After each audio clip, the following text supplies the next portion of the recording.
James Turner for the untouchable true school sports.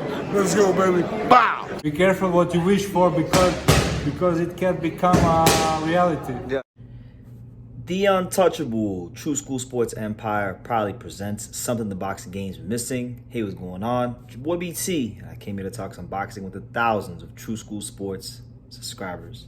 All right, so we got to talk about some Canelo Edgar Berlanga. You know, this is a big fight in boxing. It's probably one of the biggest fights. It is the biggest event and the biggest fight in September for the sport of boxing. I truly believe. Canelo Alvarez, obviously, big ticket seller. He moves the needle no matter who he fights, right? And then you got Edgar Berlanga, a guy that's a polarizing figure. A lot of people either love Edgar Berlanga or hate Edgar Berlanga. And then you have the whole Mexico versus Puerto Rico dynamic as well. So it's gonna be a pretty good event. I'm really intrigued to see how it does selling wise, because you got UFC that same night here in Vegas fighting right down the street at the Sphere, and I love the Sphere. The Sphere is an amazing venue, right? So it's gonna be a lot of interesting things going on. But a lot of people aren't giving Edgar Berlanga a chance, and anytime I even insinuate that he has even any semblance of a chance, right, I get laughed at. People say, BT, you're crazy. But this video right here, and I'm gonna talk about it. This video is gonna be about what if Edgar Berlanga actually does do it?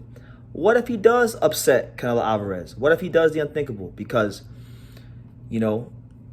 while he hasn't looked great, let's be honest, Patrick McCrory wasn't a highly regarded opponent, and he stopped him in 6 rounds. But before that, he hadn't necessarily been lighting the world on fire against the guys like Angulo and Quigley and these kind of fighters, right? So with that being said, Edgar Berlanga can really punch. We all know that. We all know he can punch. I think anybody who disregards the punching power of Edgar Berlanga is a retard. I'm gonna say it like that. If you think Edgar Berlanga can't punch, you're retarded. That's one of the main things he's bringing to this fight is his punching power. Now, having power is one thing, being able to land it is another. And we know Canelo Alvarez, in the pocket, one of the most slickest fighters in boxing today, no doubt about it. One thing I do think Edgar Berlanga has going for him in this fight, like many Canelo opponents, but they don't really know how to exploit it. He's got a pretty good height and reach advantage. He's 6'1". Canelo's only not even 5'8", so he's got what was that, 3, 4, 5 inches, something like that. Pretty good size advantage. Has a 2.5 inch reach advantage, damn near 3 inches on Canelo, 73 to 70.5. So there's a path to victory here for Berlanga. And listen, I know he's not as skillful as Bivol, nor is he as skillful as Floyd. That much, we know that much for sure. But is he skilled enough? The question for Berlanga to get this win against Canelo, to do the unthinkable, is does he have enough skill to land the shots he needs to land to really and truthfully push Canelo back and make him uncomfortable? That's the real question here, because Ryan Munguia, right? When we talk about guys like Ryan Munguia, Ryan Munguia, people will probably regard him higher than Edgar Berlanga because he has more wins. He's been at the top level longer than Edgar Berlanga. But I stylistically speaking, I don't think Ryan Munguia has the firepower. And when I say firepower, I mean that fight-changing punching power that could really make an opponent have to rethink their strategy. He doesn't have that with him. He's got accumulative power, meaning that he needs to land many punches at once to break you down, get you tired. That's the kind of fighter he is, and that's the kind of he's always been, right? And against Canelo Alvarez with his IQ being so high, he was never going to stop Canelo or do any of that. It was always a bad fight for Ryan Munguia. Where Berlanga has an advantage is Berlanga. See, if you listen to his interviews, you got to really listen and study a fighter, right? Because anybody you talk to, I have friends. Like, for example, shout out to my boy Marco Boss. I've got him, and I got people in New York that watched Edgar fight in the amateurs, and I've heard the story about Edgar as an amateur where they say that Edgar was not a destructive come forward fighter. He was more of a boxer, right? But then, he was with, and that's when he was with his coach Mark Ferre, who he's with now. Then he went to Andre Rozier and he became more of a slugger, but developed more of punching power, more of a come forward aggressive style, and that's what really got him made him somewhat of a name in boxing in the first place was the first round knockout streak. But then it came to a halt when he started fighting more veteran, more savvy guys that could take in the distance and were crafty and knew how to survive and knew how to counterpunch and just brought more to the table. So he's kind of had to do everything in reverse. He kind of had the hype of a championship level fighter. Then he kind of had to do his prospect stuff in reverse, learning on the job. And now he's taking a what I would say to be a Mount Everest size step up in class. You're going from Patrick McCroy, you're going from Angulo, Quigley, Patrick McCroy to Canelo Alvarez. It's a big step up in class, but styles make fights. And I think there is a path to victory for Edgar Berlanga. I think, he can box a little bit. Not the best at feinting. I hope that if there's one thing that I hope he brings into this fight that him and his coach, his esteemed coach Mark Ferre have been working on, I would hope it would be a lot of lead probes with the jab. I would hope it would be a lot of feints, punching off the feints. These are the kind of things I'm looking for, and these are the kind of things I think Edgar Berlanga needs to do to have a chance to beat Canelo. But you have to ask yourself, what kind of fighter is Canelo Alvarez, and what has he exhibited himself to be over his last couple of fights at 168? Look at the fights against, Bivol. Look at the fights against Munguia, Charlo, John Ryder. Canelo Alvarez has been a guy that has been in your chest. He's been a guy that likes to load up on his punches. If you look at the back half of the Golovkin fight, he was a guy that faded down the stretch of that fight.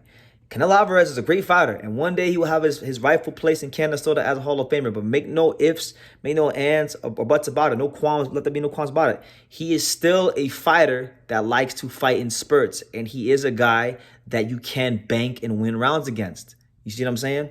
So with that being said, these first couple rounds for Edgar Berlanga are going to be very, very key. I think he's going to have to, first and foremost, he's going to have to establish his range. He's going to have to keep a nice lead left-hand probe, some feints, definitely a jab, definitely a right hand if he can drop it in there and find a home for it. The quicker he's able to establish range and get to his power punches, the higher of a chance he has to win this fight. If he can't, the longer it takes to do that, the quicker it is going to be a Canelo runaway victory like everybody thinks. But I'm not ruling him out. I think if Canelo listens to you guys and he underestimates Edgar Berlanga at all, he could get his block knocked off, honestly, because Edgar has that kind of pop. I would even say, if you look at Edgar Berlanga's punching power, he is one of the hardest punchers Canelo's ever fought. Golovkin, all credit to him, a great knockout machine. But when he fought Canelo Alvarez, this is a guy that became more of a technical fighter in those fights.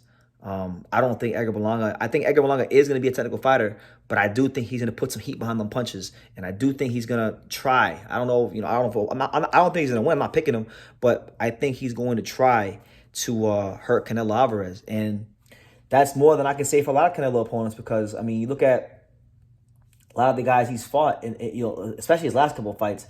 Munguia, I think, tried. He just wasn't good enough. Charlo didn't try. John Ryder don't have that kind of pop. And by the way, in the John Ryder fight, Canelo got his nose busted up and was gassing out a bit in the back half of that fight. Golovkin gassing out in the back half of that fight. Listen, you guys know, you already know what Bivol did to him. Exposed. So there's a pathway to victory here for Edgar Berlanga. And I'm looking forward to seeing how he handles the bright lights, the big stage. And if he wins, let's talk about that. If Edgar Berlanga is to do the unthinkable, which is upset Canelo Alvarez, then all of a sudden he goes from being a guy, a polarizing figure that a lot of people in boxing, do look at. A lot of people do look at Edgar Berlanga as a joke. Not me, but same boxing fans. They're taking him as a joke.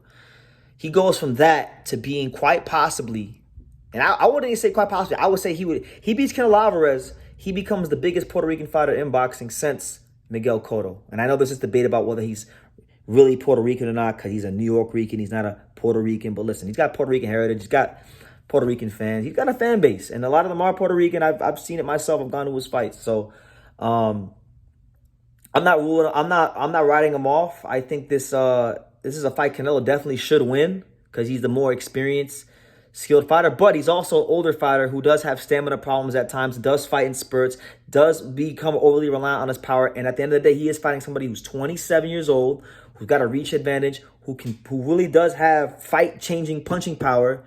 And he's got to be very sharp in this fight, because if he's not, I think this could be a trap fight for Canelo. And I think if Edgar Berlanga wins, this could be the most, it will be the upset of the year. And I think it would be the most significant win in Puerto Rican boxing. And I don't know, you guys tell me. Well, if Edgar Berlanga beats Canelo Alvarez, in the comments, let me know, guys.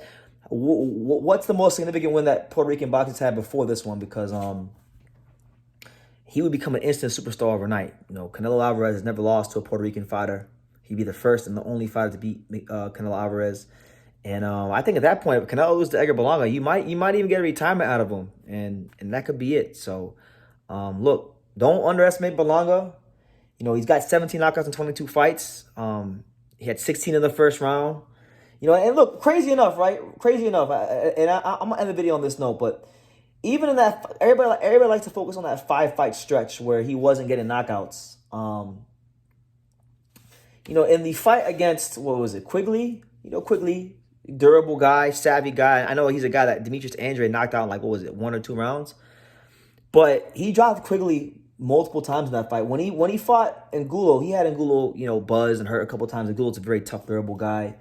You know, a lot of these guys, even the guys he's not stopping, were good veteran fighters that he was getting their attention when he was hitting them. You know, in the Cosetas fight, he tore his biceps. So I'm not making excuses for him, but I'm just telling you guys to discredit and to completely discount and write off Edgar Berlanga and not at least give him like, I'm giving him a small chance. I'm giving him a chance. I think if he's able to exploit that reach advantage and maybe outwork Canelo in some of these rounds and land some big shots, there's a couple paths to victory for him. And I just think it's a better fight than people realize at this moment in time. But we shall see. This video will either age very, very well or it'll age quite poorly. So we'll see. But let me know what you guys think. Do you guys give Edgar Berlanga any sort of chance against Canelo Alvarez?